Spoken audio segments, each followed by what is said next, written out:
কাঞ্চনপুর মহকুমার অন্তর্গত শান্তিপুর এডিসি ভিলেজের ২ নম্বর ওয়ার্ডের একমাত্র প্রধান সড়কটি দীর্ঘ ১ দশক পর অবশেষে সংস্কারের উদ্যোগ নিল সরকার।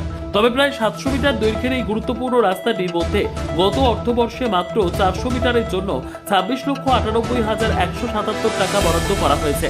ফলে বাকি অংশের কাজ কবে সম্পন্ন হবে তা এখনো অনিশ্চিত। তবে যাই হোক, এই পরিস্থিতিতে মঙ্গলবার এলাকাবাসীর পক্ষ থেকে রাস্তার কাজ দ্রুত শুরু করার দাবিতে কাঞ্চনপুর আরডি দপ্তরের এক্সিকিউটিভ ইঞ্জিনিয়ার সৌমেন্দ্র ভৌমিকের সঙ্গে আলোচনা করেন শান্তিপুরের বাসিন্দা তথা অ্যাডভোকেট ধনেশ্বর দেবনাথ সহ স্থানীয় যুবকেরা।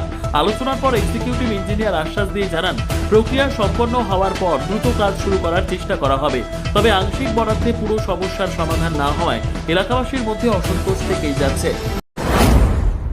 নমস্কার, আমরা শান্তিপুরের যুবকরা শান্তিপুরের ২ নম্বরে একটি রাস্তা ২ নম্বর ওয়ার্ডে একটি রাস্তা স্যাংশন হয়েছে।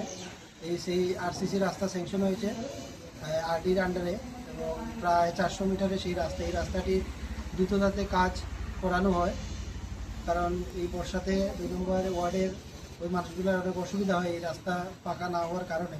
তো এই রাস্তার কাজ যাতে দ্রুত দৌড়ানো হয়, তাই আজকে আমরা শান্তিপুরের গ্রামবাসীর পক্ষে শান্তিপুরের কিছু যুবক আমরা আজকে আরডি এক্সিকিউটিভের সাথে দেখা করি এবং ওনার সঙ্গে এই বিষয়ে একটি প্রেয়ার করি যাতে এজ সুন অ্যাজ পসিবল কাজটা ধরানো হয়।